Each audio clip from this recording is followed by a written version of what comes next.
Ron Hey, Coleman, are you there? I am. You don't see me? That's I impossible. welcome, man. Welcome, man. Glad to have you here, bro. You are really happening. Am I? Not really. Just something I say. No, it's really, it's very interesting to me how people have evolved. How have I evolved? Tell me about myself. I'm a You, marketer, so when we ask these you, questions, you're coming across much more as a real person than I think in the early days of your account. mm, I noticed you when I was much smaller, but you were just starting. And I was immediately taken by the name. okay. I said, this guy's got some interest already. This is a thinking man. This is a thinking man. He's challenging us to, to reconsider certain assumptions. And I don't know, you and I we followed each other, got disconnected. You probably said something about the Jews. I don't know. It couldn't be as nearly as bad as what I say about the Jews, but anyway, I don't know what it was recently. I decided to follow you back. I really do think it had to do with you're using a much clearer picture. Like, oh, this is a real guy who's being really, he's being upfront, and I like what I saw. So here we are. And then Oh, we had thank that you. spaces together the other day. So now we're gonna have some fun. Yeah, absolutely. Yeah, we're gonna rehash some of those topics from the space the other day, but I'm glad to be in contact with you. I told you the other day, man, I missed you, bro. I really enjoyed being able to read your feed and get insight on various topics. So it's good Thank to you. be rejoined and reunited with you. Good. I've grown intellectually, diplomatically, and maturity wise. I've matured a lot since the early days of my career, as we get older. So I think that's why we're able to reconnect in the manner that Yeah. we are now. Great. Let's enjoy it. I'm a bit fearful for our future of our country, though, because of the rise in anti-Semitism online. As you said, I fell prey. I'll be honest. I fell prey in the early days to the anti-Semitism charade, and I'll tell you real quick what happened. So, I was researching the JQ, right? And I'm looking for all the evil stuff the Jews have done, right? So I'm researching. The Jews, the official body of Jews that does things together. Exactly. Right. And in looking for the reasons to hate Jews, I became sympathetic. I read this book called 200 Years Ago by Alexander Solzhenitsyn, expecting to hate Jews more. And instead, I found sympathy for them because I began to learn their story. I was very surprised by the reviews of that book Really? because a lot of people who had been very sympathetic to Solzhenitsyn and who this is part of the show, right? We're recording. Are you recording? We live, baby. We live.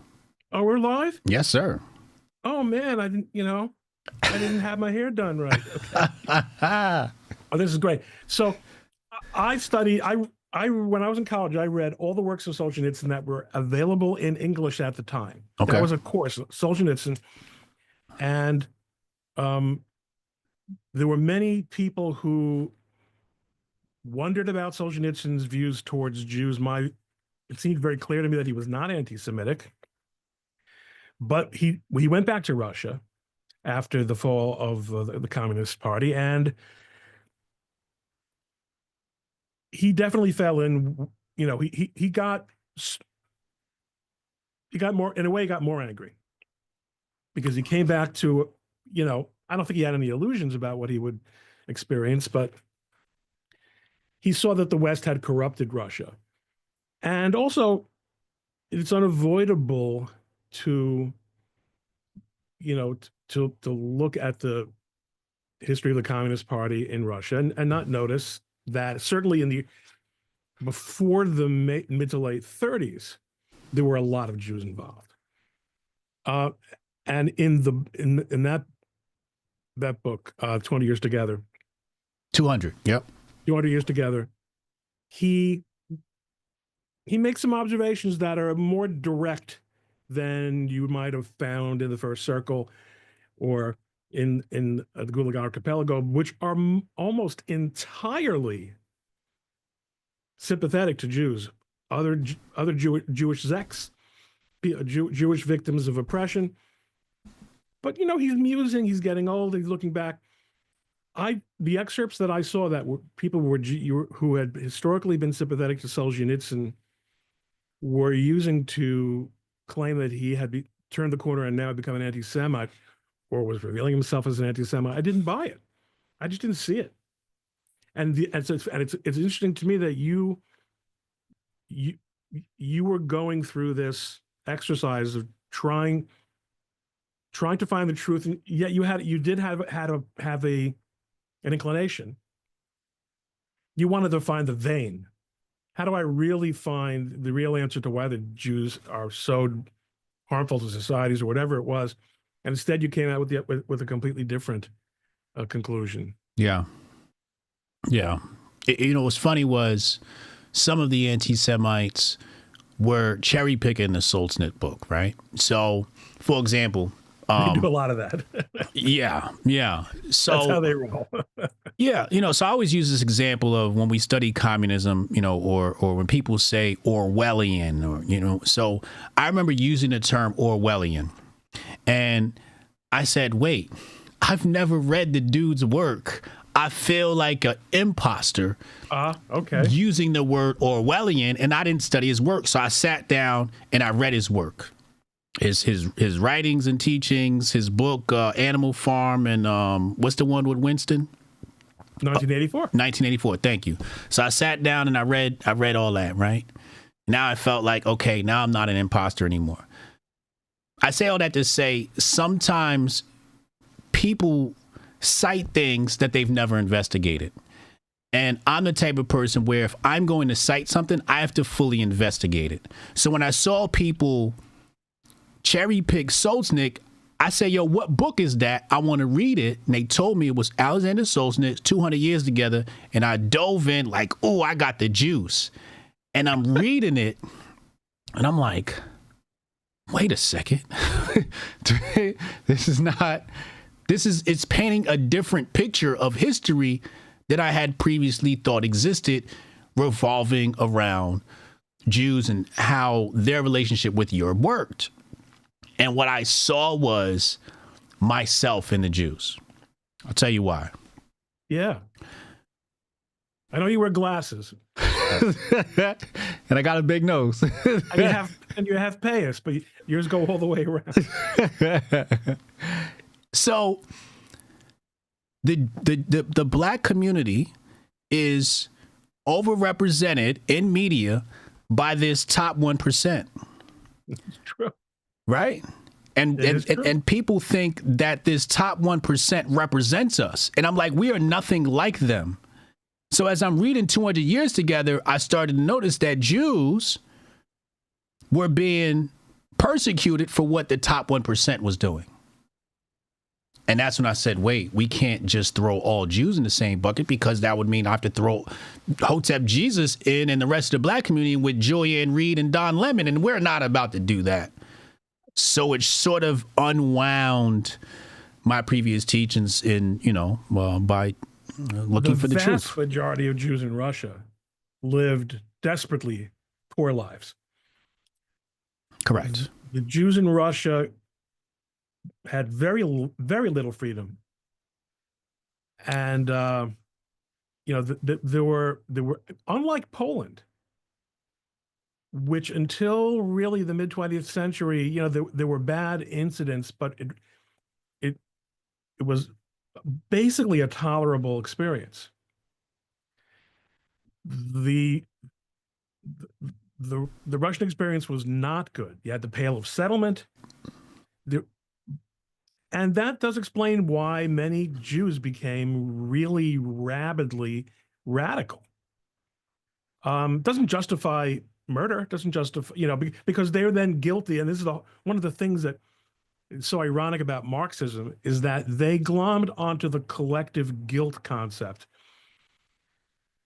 that is usually the sign of the worst and most backward kind of thinking. All landowners, all bourgeois, all kulaks, and it's fascinating to me that you were able to see it from that perspective. That's certainly something I've never heard before. Really? Wow. Okay. I mean, I'm just honest, right? Like, I go into things with a hypothesis. I was talking about this with somebody before. I said, sometimes you dive into a certain subject matter. Actually, we said this during the Twitter space before you joined. Sometimes you dive into a certain subject matter with a hypothesis and a theory. And the more you research it, the more your theory and hypothesis is just completely destroyed. And you have two options. You either ignore the truth and revert back to ignorance and try to find something to support your theory and shoehorn it, or you just deal with the truth and create a new hypothesis and a new theory. I objectively always want to deal with the truth. Also, I'm a firm believer in masculinity and power. And what I saw with the rise of anti-Semitism was what I would call bitch behavior. I can't really call it anything else. No, I know what you mean. My wife is always pointing this out. Female type aggression. Yes. Yeah. And what it came from was, I remember certain elements on the right were telling black people who complain about white supremacy that you're a snowflake, and white liberals complain about white supremacy and they're a snowflake. And then the Trump administration comes in and now everybody flips.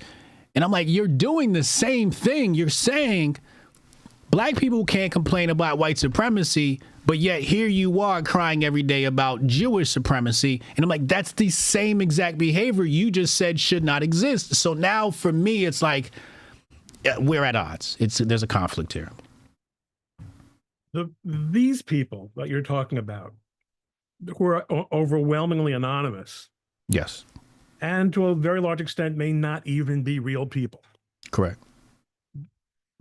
They're not looking for truth. They're not amenable to being convinced. They are human weapons. Whose weapons they are remains to be seen. But they're not acting like intellectual beings. God gave us this great capacity for intellectual analysis. And the reason we can speak is so that we can communicate with each other. And no other animal has this level of intellectual capacity or the ability to speak. I speak so that you can listen. If you're not listening, we're not having a human conversation. Correct. So you're not even remotely turning on that capacity. And it's funny because they're very offended. They believe falsely that Judaism believes that non-Jews are animals. Absolutely not. Yeah. But they're acting like animals. They're acting like animals. They are, yeah. They're not engaging their humanity. And it was very interesting too, because 2 weeks ago, I was spending hours and hours being, I think I mentioned this in the space that we were on, the Superman, the super Jew of anti-Semitism, bring another one in. I'll take, and then it went away. It's like somebody had a budget. Was it Qatar? Was it Iran? Was it Pakistan? I don't know. Somebody had a budget for deploying massive numbers of anti-Semitic bots or accounts, whatever the function, whatever the technology is, for 2 weeks ago. And this week was normal. It was normal. Wait. I'm not any less. You're saying Jewish. There was a spike 1 week and then it fell? Absolutely. I mean, I couldn't. What event did it surround? Did it surround maybe, you know, the Houthis in the Yemen and the Iran-backed rebels? It's surrounding that? Is it something else? Or maybe the resumption of the Israeli attack in Gaza. Mm-hmm. I don't remember. But somebody turned the bot farm off. Somebody turned them on, and it might have even been so. So there is a hypothesis that this anti-Semitism stuff, besides being non-organic, is actually entirely agnostic with respect to Jews. Jews are just a soft spot, a way to get people fighting. And especially the right, because the right has been successful politically, not to the extent that we want to be, but we're getting things done. We're moving. Right. And you got to find the fault lines. And, you know, there's some thinking that there are a lot of, there definitely are influential Jews. That 1% that you know, talked about is a real thing. If these Jews can get it in their heads that the right really is full of Nazis, that it wasn't merely just a talking point from the Democrats, but, or also, and there's also the, let's turn X into Gab. Let's make X as inhospitable to adult discourse as all the other places that have been ruined by real or simulated or something in between neo-Nazis. Right. And I really did begin to get a feeling in that, you know, second week of March that, or third, no, this is the third, that this was where we were heading. But it was a completely normal week for me. So, but there are political forces that are, again, as a practical matter, I mean, there are problems. Look, Jews do face certain problems. It has become impossible to be a Jewish person and get certain kinds of jobs, like certainly if you're a male Jewish person, but even Jewish women, you know, one of my favorite questions is, are Jews white? I my whole life thought I was white. Look at the sheen here, man. Look at the reflection. I mean, no, Jews aren't white. You see, and it's interesting because even I have people who are like really Jewy Jews disagreeing on this question. Because they say, no, we were the nigger of Europe, you know, but we were never respected, you know, like white people, certainly not by the Germans. But in America, I just always kind of pretty much felt like I was a white person.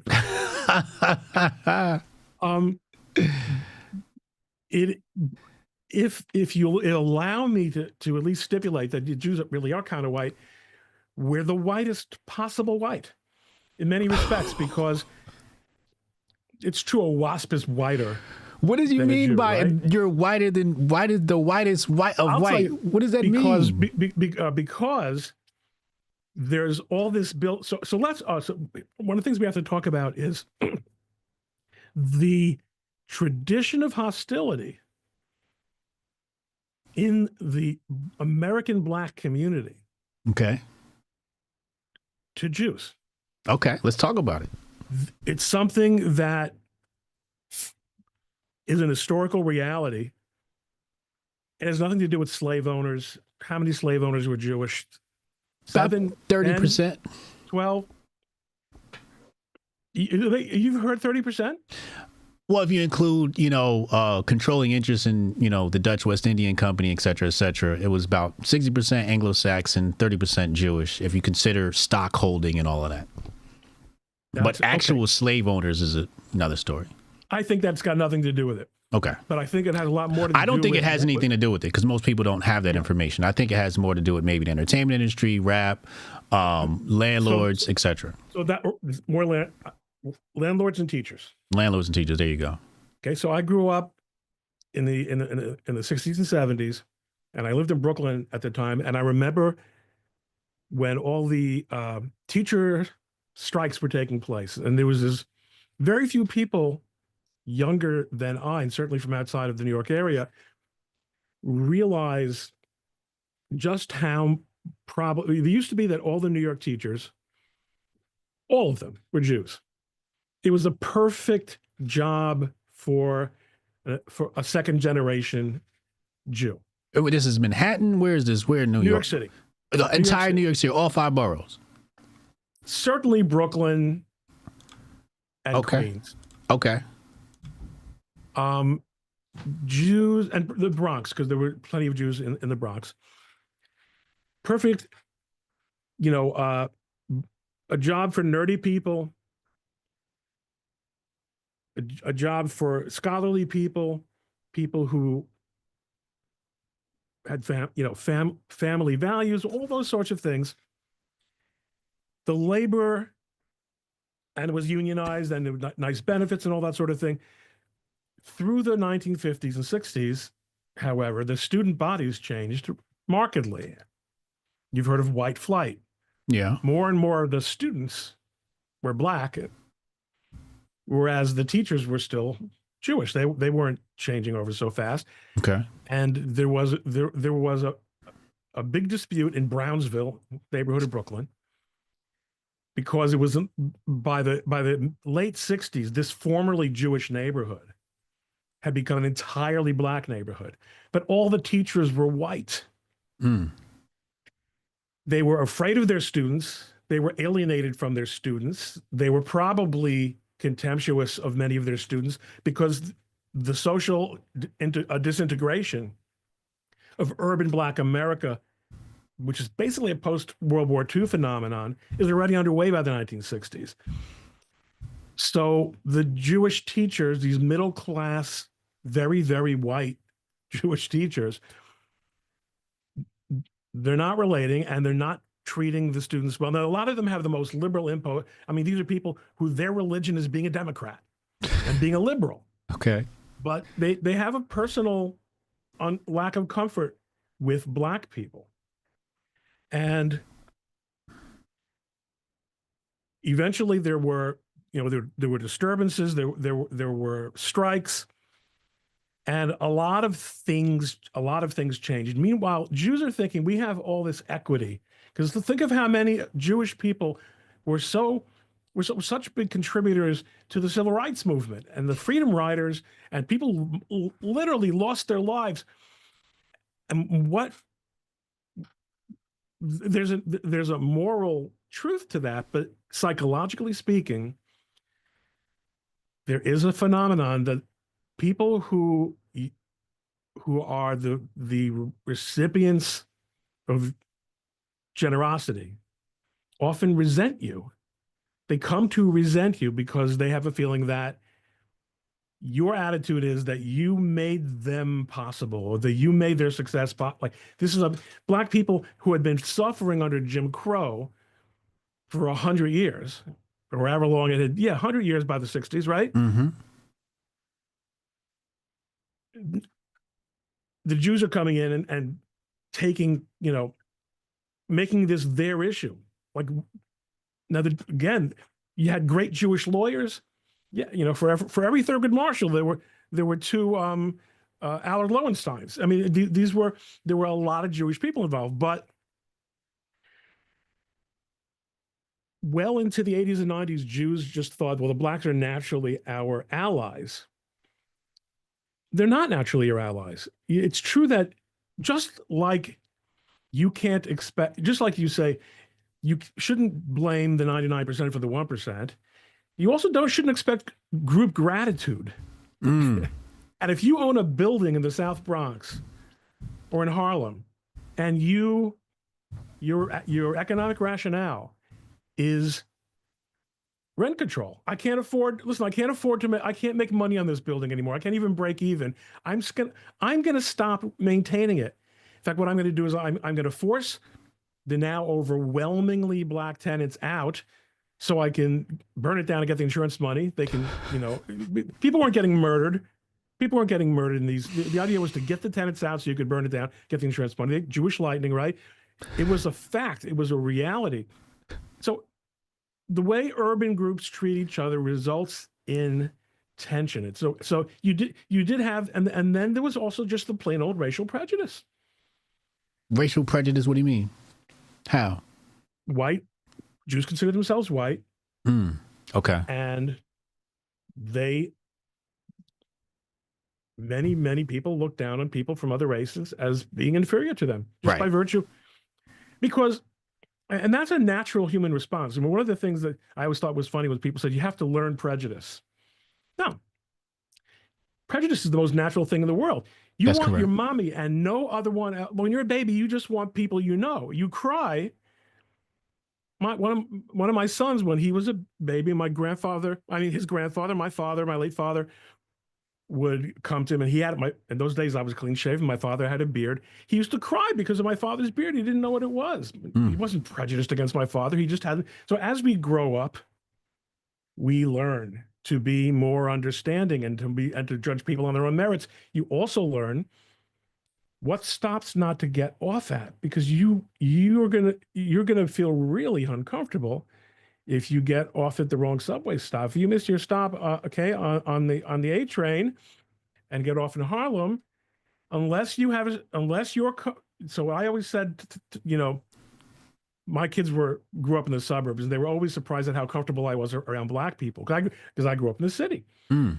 And just think of yourself if you're ever in that situation and you're worried. Think, these people are looking at me like I'm the landlord.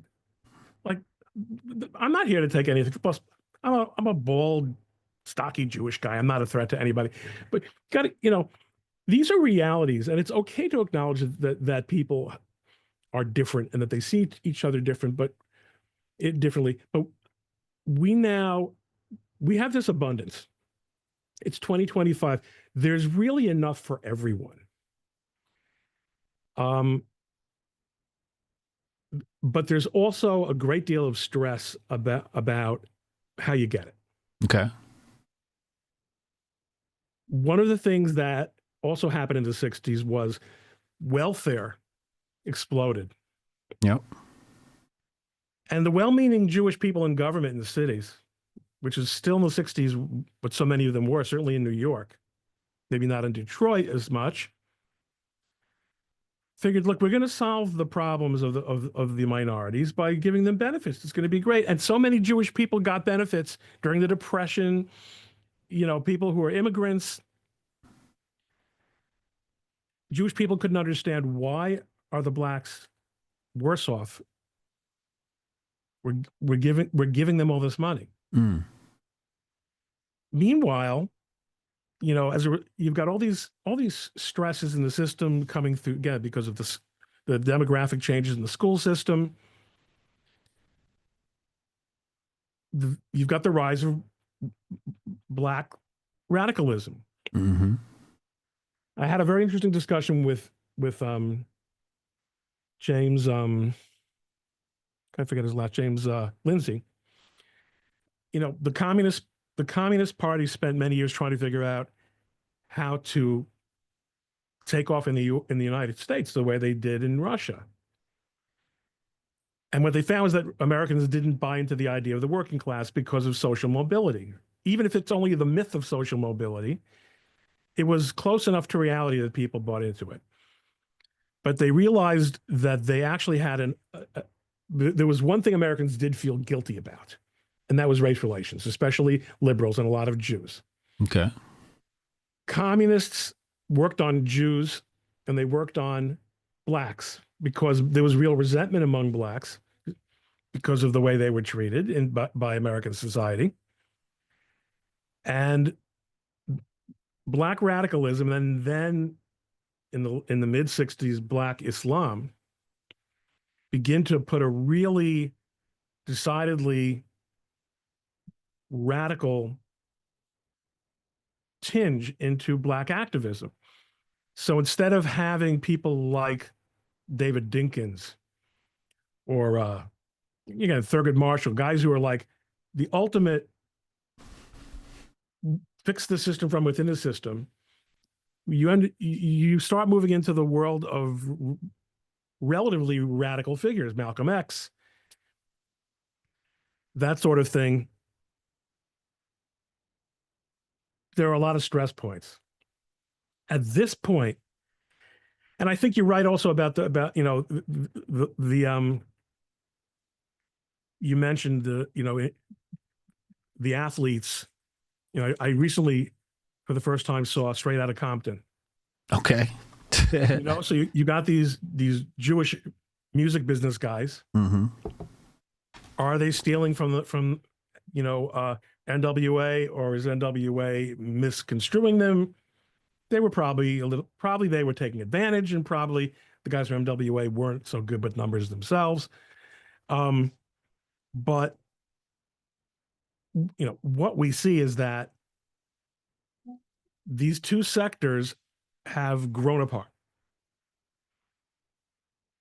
Jews have really, to a large extent, left the cities, certainly in the New York area. The Jewish middle class is, at this point, almost exclusively, by which I mean 70 or 80%, not really exclusively, but overwhelmingly, the Jews who used to fill up the public schools, except in a couple of neighborhoods, wealthy neighborhoods, are gone. Where you have Orthodox Jews who are they're an entire different creature. They're more like the blacks in terms of internal cohesiveness and even a degree of alienation from the establishment, except they're well off and they have this great social structure, that probably does more to actually continue the separation. Meanwhile, increasing, these left-leaning Marxist-influenced blacks, I mean, look at what's happening in the universities and at City College in New York. One of the one magic thing that happened here that none of what I was just saying would have predicted, although in retrospect it makes perfect sense, is that Muslim immigrants would sign on to the woke agenda, to the sexual revolution and the trans stuff and the gay stuff, things that are absolutely inimical to their religious beliefs. But they have made a very powerful political alliance, both of which are hostile to Jews. Mm. These people that don't care about Palestine, okay? They don't, no more than Groypers do. Right. They absolutely couldn't care less. They're using the Palestinians as weapons, as chess pieces, to play out these resentments. So institutions that used to be so hospitable to Jewish ambitions, academia, and especially the state-run schools, are places where, again, it's almost impossible for Jews to get jobs teaching, and where it's almost impossible to see, not to see that what the people who do get jobs are full of it. I mean, they're not teaching. What we're going to do is we're going to change the definition of literature. We're going to change the definition of history. Yeah. And all this, the Hotep movement, all right? Your namesake, right? In your case, it's a little bit ironic, because the whole "we was kings" stuff doesn't really sell so well among most white people, because a lot of it is, I mean, how about that Cleopatra movie, huh? That went over well. That went over well in Egypt, that's for sure. So look, I've been talking nonstop for 20 minutes. I'm loving this. Keep going. So let's talk about what you just said, right? Like, we're talking about the "we was kings" movement. Why is that not taking hold amongst white people? What you kind of stopped right there. I want you to go with that train of thought and tell me, like, why are people resistant to that? I think there are a couple of reasons. One is that we are definitely inclined to the United States of America is a European colony. Correct. Continue. Yep. Literally. Yep. Literally. It's not even like colonialism. It was a colony. Literally. French colony here, British colony here. Okay. So we look to Europe for us for our cultural framework. Correct. So there's virtually nothing that could be achieved by an African kingdom or republic that's going to resonate with Americans, white Americans, the way European stuff will.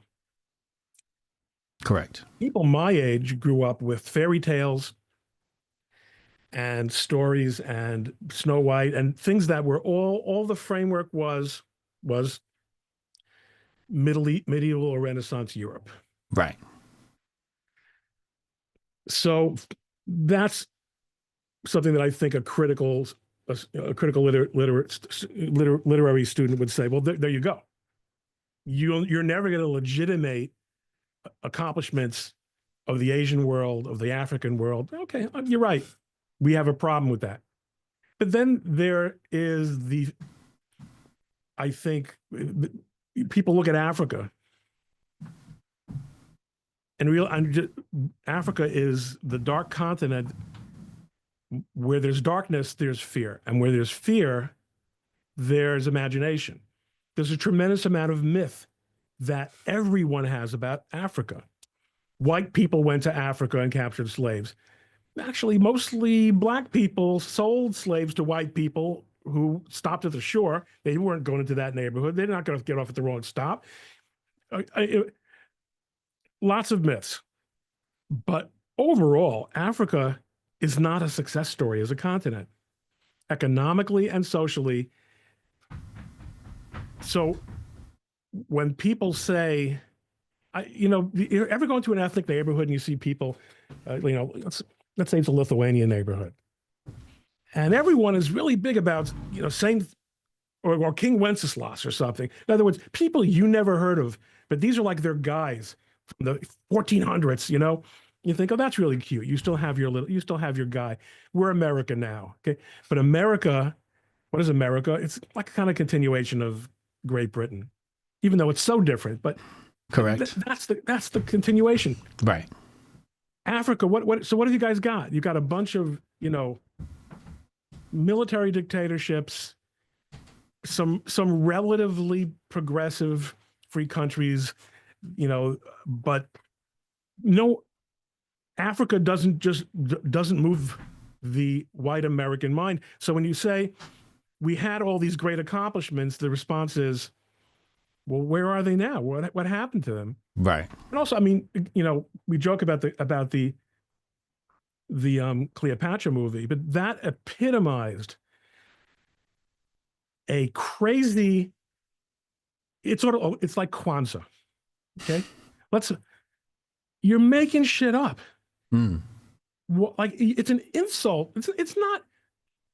It's not an uplifting of Black culture to make up a holiday and then pretend that it is something that always existed and we're really just. It's a freaking menorah. You're lighting a menorah. Of all the things, it's just so. I think there's a great deal of skepticism towards the Black nationalism narrative, which I think is actually, objectively speaking, I'm not objective at all. I'm as biased as anybody else, but I'm pretty sympathetic to because I don't. That doesn't mean there aren't great people and and people. You have to look at the region. You have to look at the resources. You have to look at the who the hell would want to grow up in sub-Saharan Africa? It's hot as hell. You don't have pine trees. Look what a beautiful place North America is. Northern Europe. Region. These are all things that make up a difference. Mm-hmm.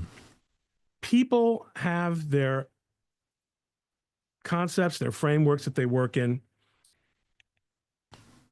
And I think at the end of the day, the decision by Black cultural leaders, let's put it that way. Okay. To say, we're going to reject the idea of succeeding on white terms. Okay. except we want to be rich like everybody else. But we are going to rework the idea of what success looks like. And we don't want to integrate. I remember when I was in Princeton, realizing that I didn't know any Black students, including my class. I would later realize my classmate, Michelle Obama, I never met. No, there are a lot of classmates I never met. There were a handful of Black kids who were assimilated. I'm sure that they had nicknames and who, they played ball with us and, but overwhelmingly they all joined. There was one sort of eating and dining arrangement where and they all segregated themselves. Right. And that caused resentment because here I am, it's the early 80s. I'm a child of the 60s and 70s, so I'm very open-minded. I want to mix with everybody.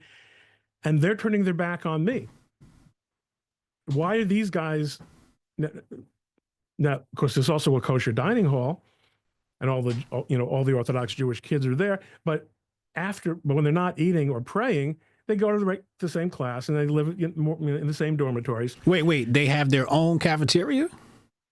At Princeton, they had their own cafeteria. Also, where my wife went at Hopkins was a kosher dining hall. Yeah, because we have to eat. Because our kosher our dietary needs are, it's got to be kosher. You need separate facilities to prepare the kosher food. That's correct. You can't mix the two. Yeah, but anybody could come in. Right. But you'd rather have the tasty cheap chicken than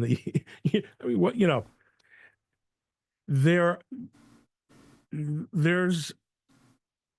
Oh, so this is I'm talking about in the 80s. So people can be in the same institutions, but they're coming out completely different. They're having very different experiences. Mm-hmm. Those are just some of the things that. So why did you feel like they were turning their back on you? Yeah, we did. I do remember feeling like, why? In hindsight, do you feel like that, or just at that time? No, at that time, I remember there was something. So at Princeton, this place was called the Third World Center. Okay. And I was already a reactionary. I was already a conservative. I was a Bill Buckley conservative, a Cold Warrior. But again, on race, completely progressive. No stereotypes. No prejudice. But you realized that all the Black kids were living in Wilson College and spending all their time at the Third World Center. And why the third world? What is it? Why the third world? I like the first world. I guess the second world is the new world. I like this world. What is it about the third? Third world is a preposterously overbroad concept, right? It's everything that isn't Europe, I guess the northern hemisphere or something. I don't know. I don't know how would you define the third world? Everything is not European. Everything that's not European or American, which is European. Correct. Right. So remember, my family has been in America for 1.5 generations. So I'm just getting comfortable here. Right. And why are you guys celebrating the third world? We've got this awesome world here. We're at Princeton. Have you ever been on the campus at Princeton? It's a freaking country club. It's so gorgeous. So I grew up on the streets of Brooklyn. Neither one of my parents went to college. My mother is an immigrant from Cuba. She used to walk to school in bare feet. Okay. My father was an orphan from the Lower East Side. He was raised by his immigrant grandmother. Okay. And then I wake up at Princeton University when I'm 18 years old in this fantasy land. It's all, and all the toys I could play with. I was in the musical comedy theater, the Triangle Club. I was on in the choir, the Glee Club. I was on the radio, WPRB, Princeton 103.3. It was, and sometimes I went to class. But I learned a great deal. Why are these people who are here? And by the way, a lot, if there's affirmative action, chances are they're not coming from. They're not legacies. Although in reality, what I learned is that a lot of, like, Michelle Obama's social economic background was superior to mine, Right. for sure. Yeah. But my feeling was, why not? Why do you have to go? You're in Princeton, you're in this beautiful place. Why do you want to go into the Third World Center, which, as it happened, the building from the outside was dark, and it had dark red brick, and ivy covered up a lot of the windows, so it was sort of intimidating. Why are they in there? Why don't you come out here and join the same clubs that we're in? If I can get into a club, you can get into a club, believe me. And did you so ever get the answer to that question? There is an answer. What is it?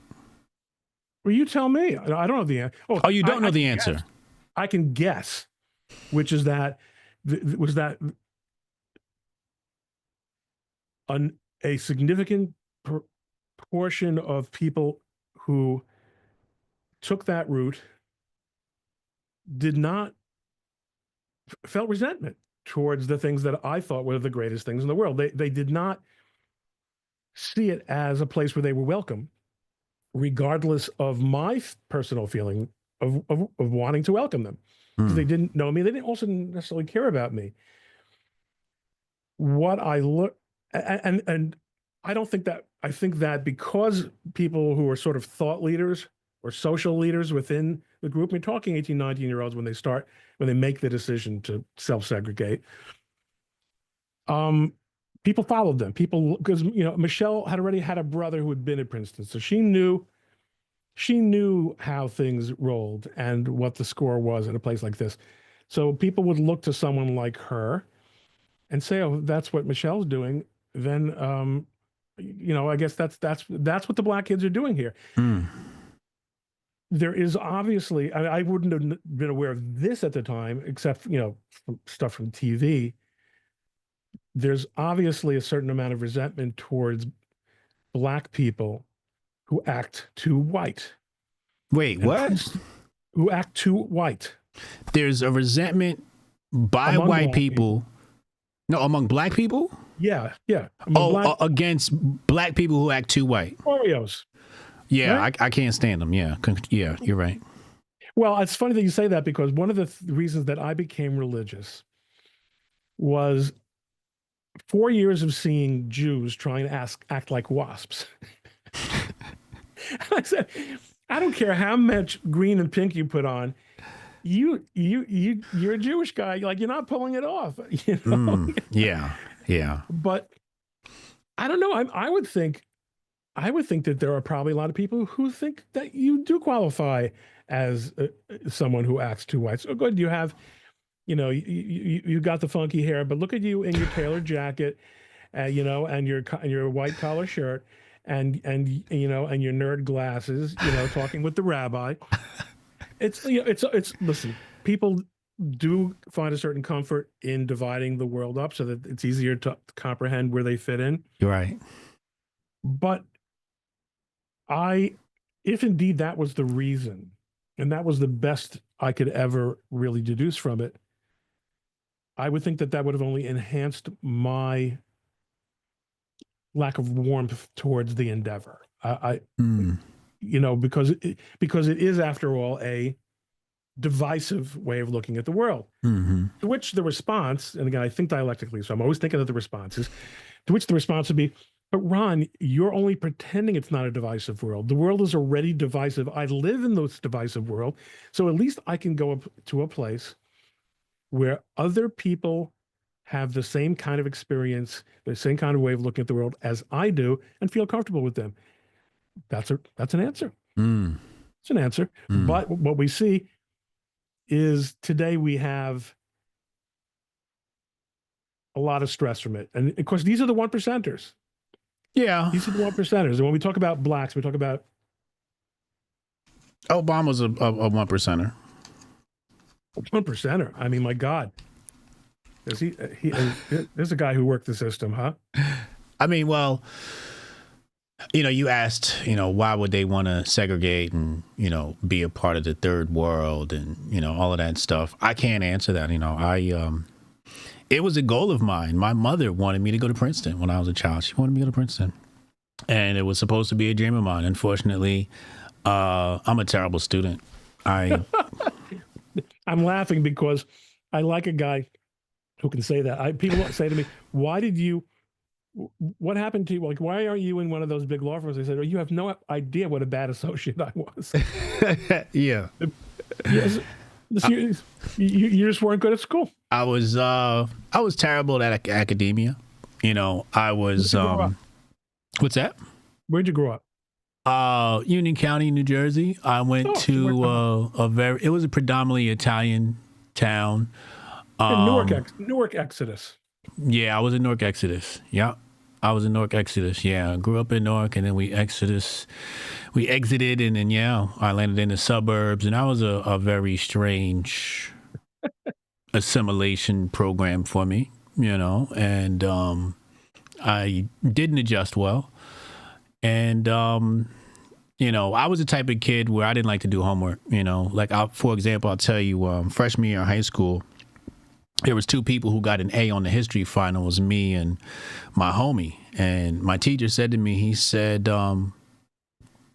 if you did your homework, you could have passed this class. I mean, you could have got an A in this class. And I said to him, if you didn't give me homework, I could have gotten an A in this class. Because as you see, that is great. I didn't need the homework. I had a photographic memory. I remember when we had state championships and the football team cheated off me to pass. I literally passed the thing around to make sure we had our best players on that field. And I went to that game and watched us go out there. Unfortunately, we lost, but it was a good game. But I remember passing the answers around like, yo, here go the answers. You better not mess this up, stupid. You know what I'm saying? But I do know what you're saying because I grew up with ADHD. And I really found it hard to do what I was supposed to do, but I had the firepower, like you, to get the grades. Right. And I had to do just you grew up in my house knowing that there's homework, you have to do the homework. Right. But I do know what you're talking about, which a lot of people can't relate to, because usually the effort is usually the only way you get there. Yeah, there was a lot of effort. I didn't want to put in the effort, it was pointless to me. It was like, if I know what I'm doing, why do I have to do homework? Right? Like, I was the type of kid that I would do, like, after I got a little bit hip to the game, I would do last period's homework in a new class. And I would be able to just look at the chalkboard and like take a mental picture of what's up there. And I was also really good at numbers too. Like I could just remember numbers. I'm still good at remembering numbers, but I just was able to remember numbers. And my mother was an English professor at a university, so I was already well versed in English. So school was really easy. It was easy for me. So I never wanted to do homework. I just wanted to come home and play on my PC. No, I get that. My wife always asked me, what if we would have gone to college? Not always that. What if we would have gone to college together? I said, you would have had nothing to do with me. You would have thought I was a complete bum. Because I was in the choir and I was on the radio station and I was on the stage. And then I crammed for the exam. And I remember seeing around me people like doing study outlines, and I had no idea what they were doing. That is funny. So this is why you and I click, because we both have that kind of and we're Jersey boys. We from Jersey, good old Jersey. So, where do you live now? I'm not too far from Princeton. Oh. Yeah, hop, skip, and a jump. And when you brought up Princeton campus, I was like, oh, I've been there a couple of times. My kid's place. We moved from Brooklyn to East Windsor, New Jersey. I went to Hightstown High School. Oh, wow. In Mercer County. Yeah, that's where the white people live. During the Great White Flight. Yeah, that's where the white people live. Yeah. Yeah. If I go to Mercer and I go to the grocery store in Mercer, and they're looking at me like, how'd this nigger find his way in here? Except Trenton. Who? Trenton. Yeah, no. Trenton's a whole different. That's a different nation. Yeah, Trenton's a whole different world. Yeah. Yeah, after the sun goes down in Trenton, it's like that scene in Lion King where he says, "You see that dark place over there, son? You never want to go there." The government there has destroyed Trenton. I want to talk about culture because We watched the Board of Education get obliterated yesterday. Still, there's got to be congressional approval, et cetera. But we watched the executive order go down, and there's a lot of You mean pushback. the Education Department? Yeah, Department of Education, yeah. You know, we have a lot of pushback from many people and say, you know, it's up to the parents to teach the kids. So I want to know, you know, I'll just be frank with you. I want to know about Jewish power. I want to know how you guys... And I know, and I tell the people this all the time. I was like, it comes from the household. It comes from the household. And when we spoke the other day, I asked you, I said, what about TV time for your kids? And what did you say? My children grew up in a house without a TV. Without a TV? Without a TV. It did not exist. It did not exist. You didn't purchase one? Didn't purchase one. Because you couldn't afford it? No, I was already a lawyer.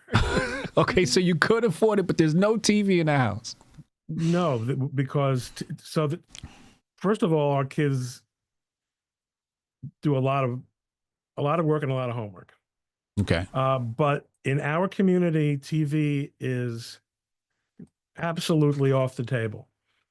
When you say our community, who is our community? Who is our? We are what are called.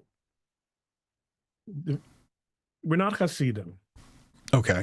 We're the non-Hasidic version of strictly Orthodox Jews, what the New York Times would call ultra-Orthodox Jews. We're the American version of what are called in Israel Haredim, or it's really Haredim, Haredim. We minimize our interaction with the general culture. General culture, okay. The culture of the place where we live. Our boys are expected to become accomplished Talmudic scholars, and that's a lifetime endeavor. Okay. Not everyone's got the head for that. You and I were just talking about that sort of thing, but thank God my kids all do, and they're all very accomplished. They have incredible work ethics. When they're in yeshiva, usually they're finished with the English instruction in yeshiva by 11th grade, and focused. But even once they're in high school, they study 11 to 14 hours a day, every day, including the Sabbath, 7 days a week.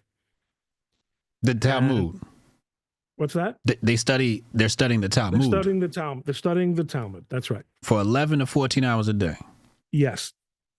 And it is an interactive experience. You see, it's not sitting in class lectures. Two people face off against each other. They're study partners. You have to find compatibility. And they take turns reading the Aramaic. These are all legal codes, but they go through really every aspect of civilized life, religious and ritual life, married life, everything. The whole world is the topic. And we're trying to almost decode what the Talmud is saying, because it's mostly written in Aramaic and in a very halting way, but also in a very condensed way. Anyway, that kind of study is, and again, it's not for everyone, but in our community, which is considered to be what we would call a yeshiva community, where that's the highest, considered to be the highest aspiration, the boys and the boys do this kind of study through their early 20s, and frequently for 2, 4, 5 years after marriage, until usually the economics of it, either the economics of it makes it necessary for them to go to work, or they realize, I'm not really growing anymore. I'm not going to, and then you're committed, though, to a lifetime of continual study, even as a working person. But the work ethic is incredible. So how are they paying bills? Their wives usually work, or their parents help. Wait. So while the boys are studying, let's say, teenage boys, what are the girls doing? The girls are in school, but they don't study the Talmud. What do they study? They study the Bible, and what they end up doing is frequently becoming accountants and professionals who are able to support a Talmud studying husband for perhaps longer than just a girl with a a clerk job. And lots of girls end up just working in office jobs until they get pregnant, and then, depending on what the family economic situation is, either the girl will go back to work full time, or part time or full time once they get going, or maybe that might be the point at which the husband has to start working because she's not able to work anymore. Right. But this used to be something that was only done by small elite groups. You had to have wealth to do it. Mm-hmm. But now there are thousands and thousands of people in cities like Lakewood, New Jersey, and surrounding communities that have become satellite communities where this Talmudic study is the focus of a large percentage of the people who live there. So there's no TV in the house. Really going to go back to your earlier question. My kids all read books. I mean, we did, your parents, your mother was an English professor. My parents, What did they read? Hansel and Gretel and Snow White and the Seven Dwarfs, Cinderella? One of the things about boomers is that we are always trying to recapitulate our childhoods. Okay. So we got them all the books that we liked when we were kids growing up. And then there was Harry Potter. And then there was, but we started out with, and there's also there's entire categories of Jewish children's books that reflect, their experiences and that kind of context. Yeah. But we were fairly much on the liberal side in terms of what we would let them read. Okay. But I would review the more adult kind of stuff to make sure that it was cool. We started letting them play video games at a certain point because that was content that we could really monitor. It wasn't such a grim existence. We would, we also had a VCR back in the VCR days. So you had a TV but no cable. No, so we would shop for a TV monitor, a video monitor. Now, it's a different calculus now with the internet because now every computer is a TV. Right. But children, the bottom line is children, and to a large extent adults, like what my oldest son still doesn't have a smartphone. How does he? He's 35. He doesn't have a smartphone. Right, because he doesn't need one.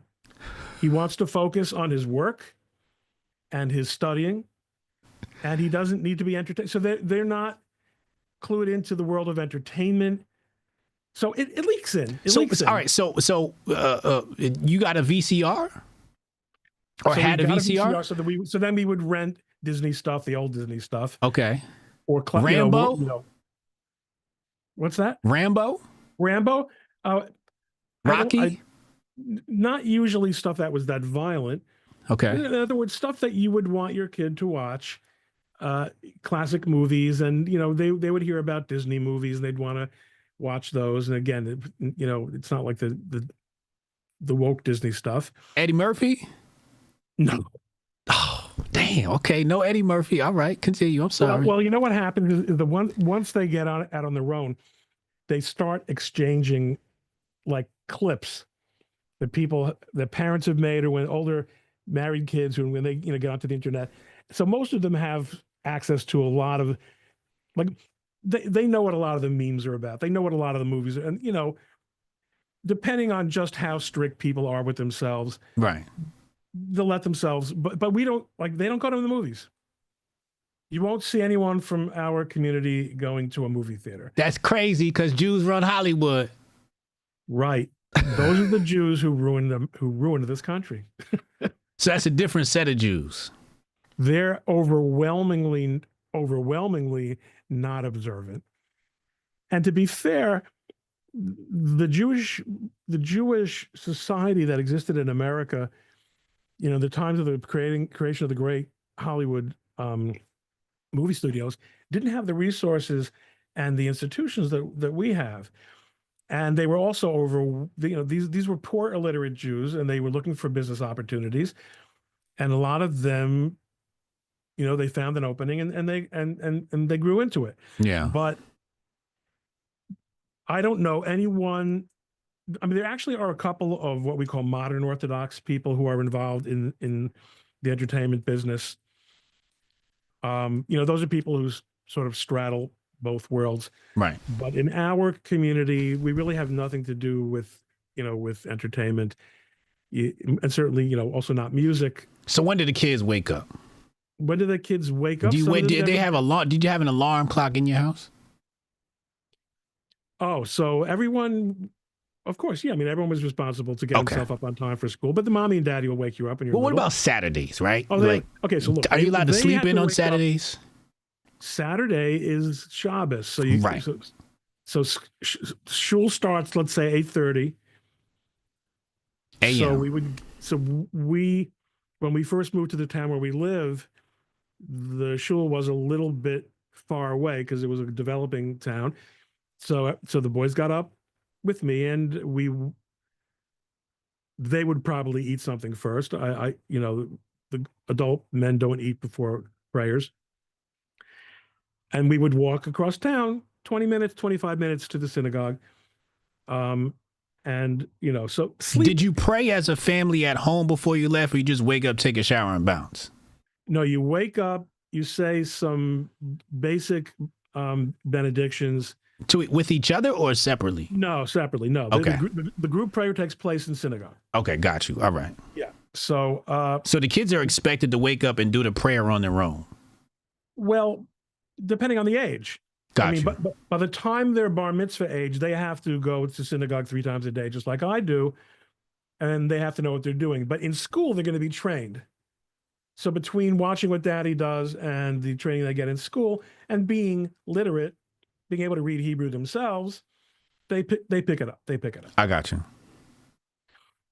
So yeah, and so Sunday it's is just like any other day. So what's Sunday like? What was Sunday? Can they sleep in on Sunday? No sleeping in. Sleeping in is just not part of the. So you have to realize that the Bible. You have to. Do you ever hear of the Shma, the great Jewish Shma statement of faith? So it says in the Bible, "Hear, O Israel, the Lord thy God, the Lord is one. Shema Yisrael, Hashem Elokeinu, Hashem Echad." And there are like 3 paragraphs that follow that. Every Jewish person has to say that in the morning and at night, when you wake up and when you go to sleep. So the rabbis said, well, it can't just be whenever the hell you wake up. It has to be wake up time. It has to be during the wake up period for you to say it. So you can't sleep till noon, like I used to do when I was in college, and then say Shema. You have to say Shema by 9 or 10 o'clock, depending on what time of the year it is and where you live.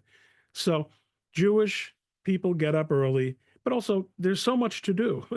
There's so much to do. If you're going to synagogue 3 times a day and you're studying Talmud, even as a householder like me, and you're only doing it part-time, an hour or 2 in the morning before you go to work, and then you're supporting family of 6, 8, 10, and some of whom are adult students in Lakewood, and they need your help for a certain amount of time.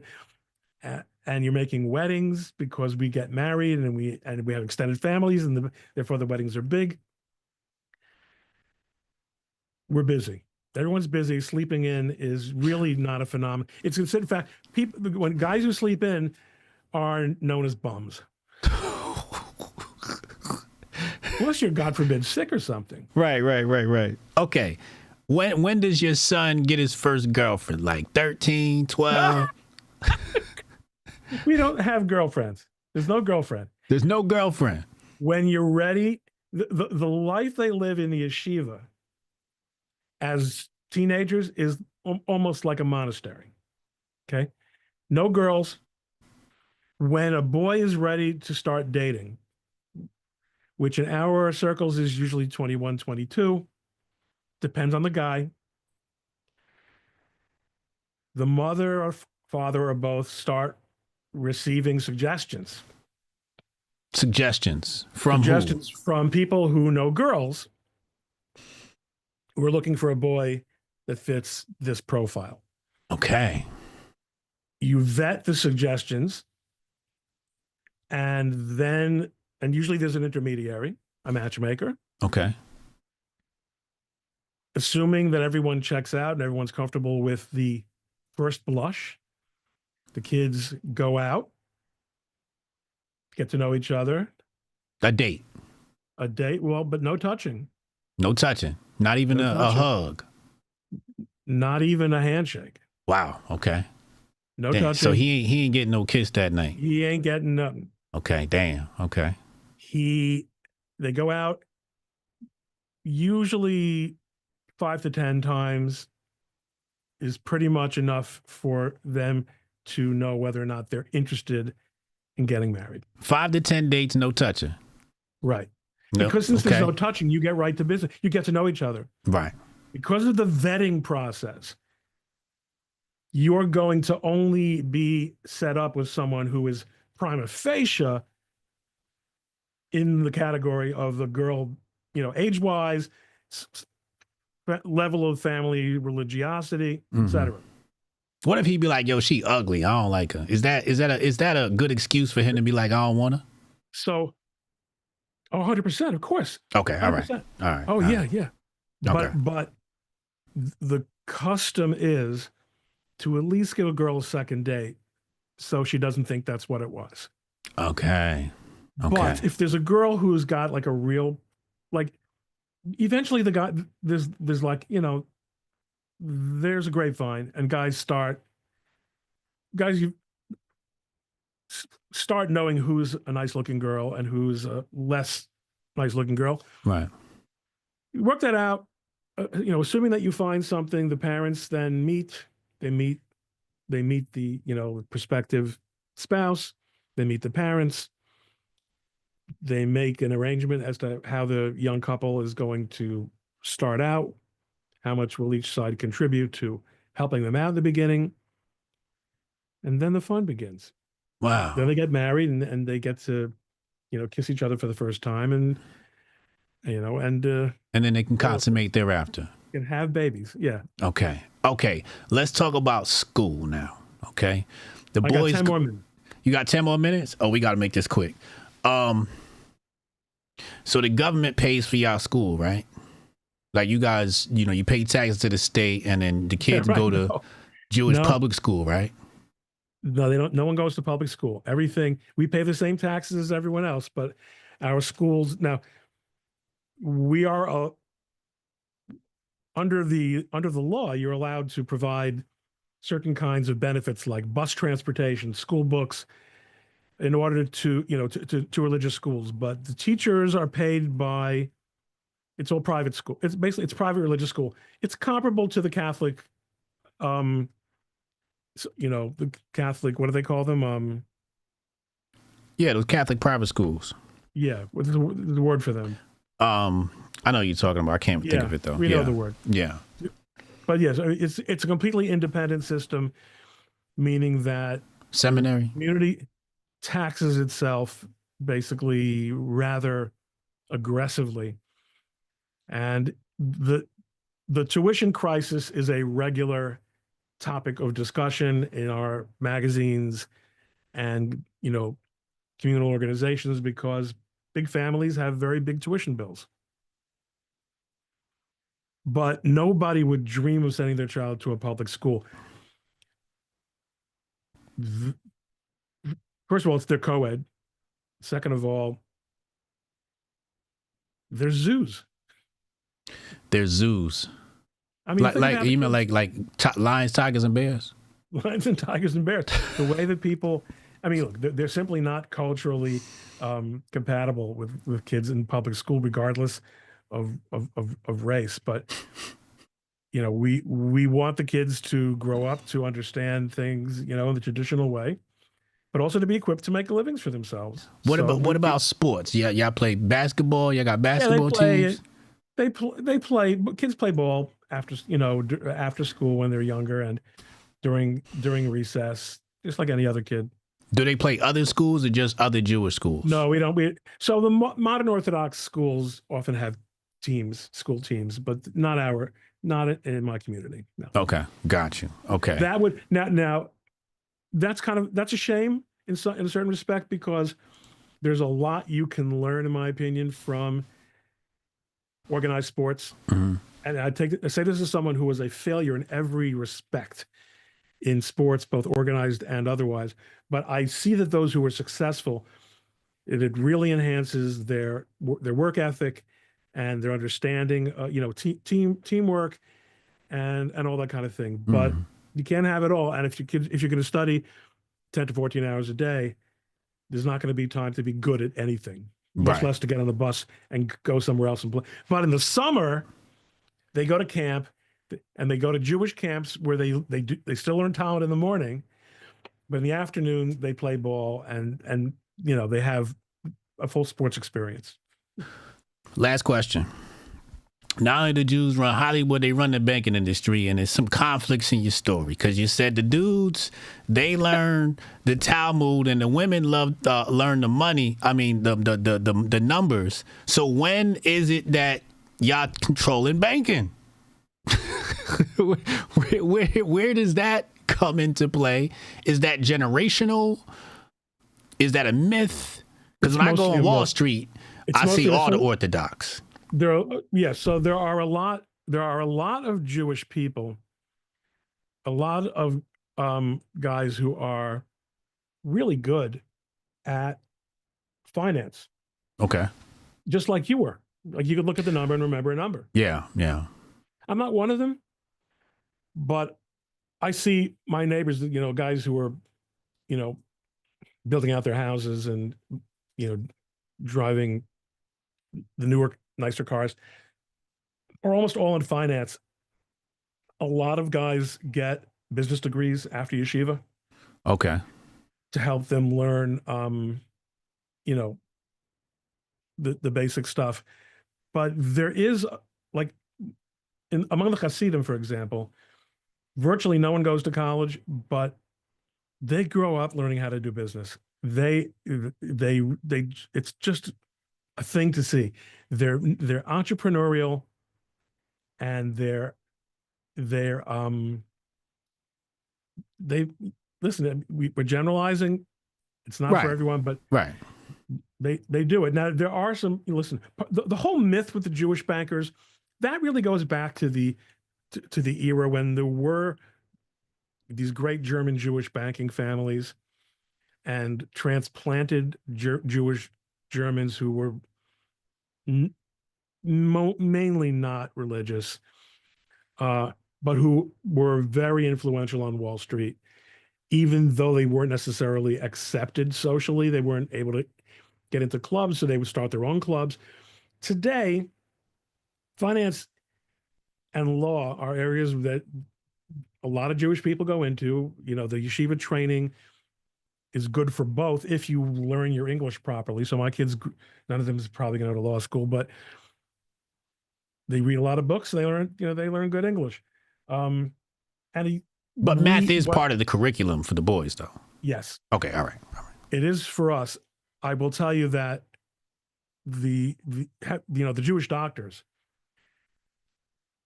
in our community, as opposed to the modern Orthodox community, there are very few Jewish doctors. In the strictly Orthodox world, it's just very hard to fulfill the prerequisites that you need to get into medical school.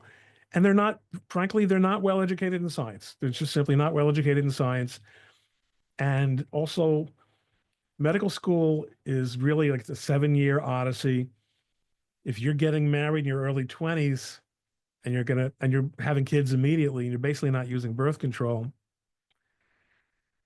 medical school is quite a stretch. Whereas law school, you can, that's 3 years. You can kind of poke it out. So there's your snapshot. There's your basic answers to these. I got one last question. I'll give you one last question. One last one. I need all the secrets, man. My son wants to study law. Where should he start? He's 15 years old. Where should he start? Is there a book he should read? Yeah. Is there a certain book he should read, or a certain? Yeah. So he should do as well as possible in all his classes. Okay. So that he gets into the best possible college and finds a major that he loves. Okay. whether or not it has to do with law, Really? Okay. so that he can have the highest possible GPA. Now, if he's Mm. interested in law, he's going to automatically still take courses in history and political science that will be good for law. I majored in economics, and I happen to think it's great for law because it teaches you paradigms of analysis, of problem solving, and issue spotting. I think economics is great for that. But the main thing is to do well in college so that he'll be well prepared for the LSATs, and he'll have a good GPA so that he has a maximum choice of going into the best possible school. Now, the best possible school question is a very complicated one now because the law schools have turned into such shit shows.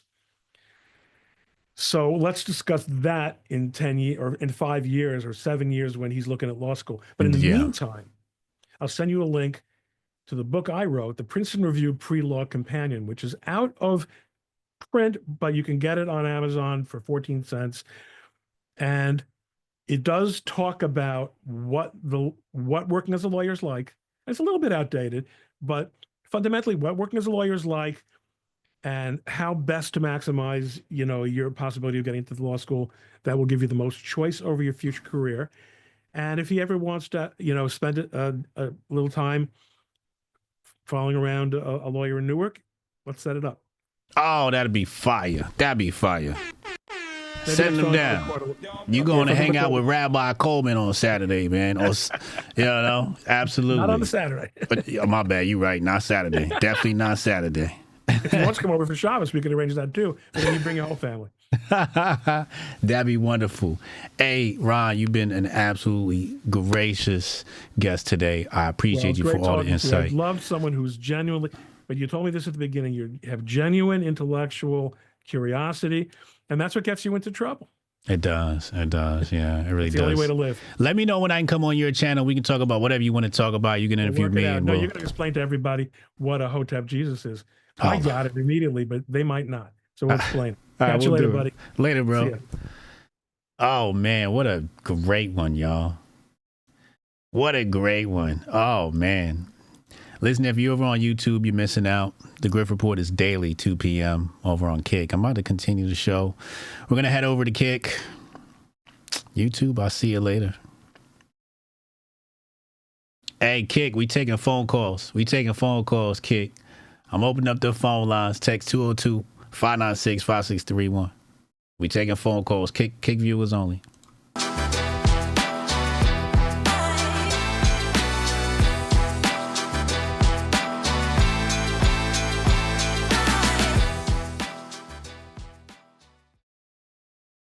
Chat. Alhamdulillah.